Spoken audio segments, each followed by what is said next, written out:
नहमदुहु व नुसल्ली अला रसूलिल करीम अऊज़ु बिल्लाहि समीउल अलीम मिनश शैतानिर रजीम बिस्मिल्लाहिर रहमानिर रहीम Assalamu alaikum wa rahmatullahi wa barakatuhu. Esteemed viewers, greetings to all. Today we are having our discourse number 21 and we shall focus upon the salient features of the mission and message of Sayyid Hamadani rahmatullahi ala in Kashmir. The first and the foremost thing we find that he was accompanied by a team of distinguished members. Many historians are of the opinion that the number of Sadat and Sayyids who accompanied Sayyid Hamadani Rahmatullah to Kashmir was about 700. There was a considerable number of scholars of high repute in his team. These included mainly Sayyid Kamal, who taught Sharia to Sultan Qutbuddin of Kashmir. The next important figure in this team was Sayyid Jamaluddin Muhaddis, who was a great scholar of the Hadith literature. The third important figure was Sayyid Muhammad Qasim, who emerged as chief librarian in Kashmir. Then there were others like Sayyid Muhammad Baihaqi, Sayyid Muhammad Ain Posh, Sayyid Muhammad Bahauddin, Sayyid Muhammad Balkhi, and many more. Now we find that besides ulama, that is religious scholars, there were most competent artisans, craftsmen, architects, and other technical hands in the team of Sayyid Ali Hamadani Rahmatullahi Ala. It is rightly concluded by some scholars that it was a complete package of both spiritual prosperity along with economic prosperity.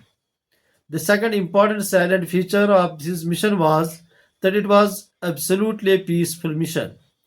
Historians are unanimous that Sayyid's mission was absolutely peaceful. In essence, we find that taqwa, non-violence, tolerance, patience, communal harmony, composite culture, pluralistic outlook of the society, deep humanism were some of the significant, outstanding features of his mission in Kashmir. Then the third important salient feature was non-involvement in active politics. Sayyid Ali Hamadani Rahmatullahi Allah desisted to participate in the active politics of Kashmir. Sultan Qutbuddin accorded to him great reverence. However, we find that Hamadani Rahmatullahi Allah confined himself to instruct and advise the Sultan to run the state on the principle of Amr bil Maruf wa Nahy anil Munkar, that is, enforcement of the lawful and prohibition of the unlawful. Sayyid's approach was that of an alim, that of a profound religious scholar. Then another important salient feature of his mission was the non-sectarian approach. Sayyid al-Hamadani preached the mainstream of Islamic thought in Kashmir. The writings of Sayyid al-Hamadani Rahmatullahi Allah bear testimony to this fact. I quote it here: Sahaba kiram ba'daz Nabi sallallahu alayhi wasallam behtareen khalakan wa behtareen isha chu Hazrat Abu Bakr, Hazrat Umar, wa Hazrat Usman wa Hazrat Ali Rizwanullahi ta'ala alayhim ajma'een.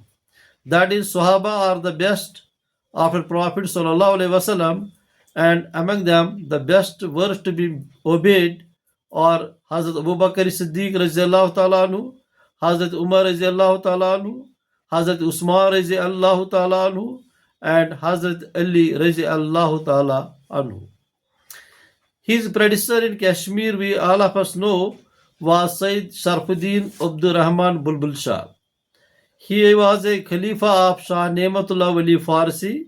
He came from Turkestan to this place and he was associated with Hanafiya school of Islamic jurisprudence and was also associated with the Sohrawardiya Silsila or order of the Sufis.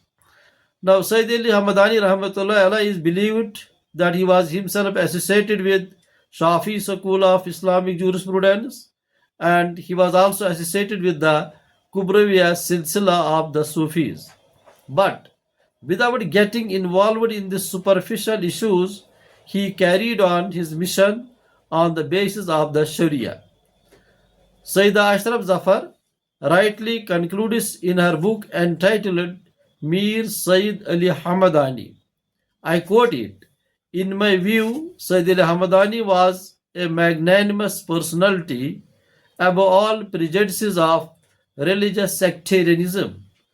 He had deep respect for the awliya. He loved the dynasty of the Prophet ﷺ, that is Ahl Bayat, and he treated the Ahl Bayat as glowing sun and the Sahaba, that is companions of the Prophet ﷺ, as bright stars. Hamadani's Awrad Fatiha bears testimony to this fact. I quote it here. Translation: and the Quran is the guide, the Kaaba is the Qibla, and 5 times prayers are obligatory, and all the believers are brothers. In fact, his message had a universal appeal. It was not confined to people of any particular caste, color, creed, or class.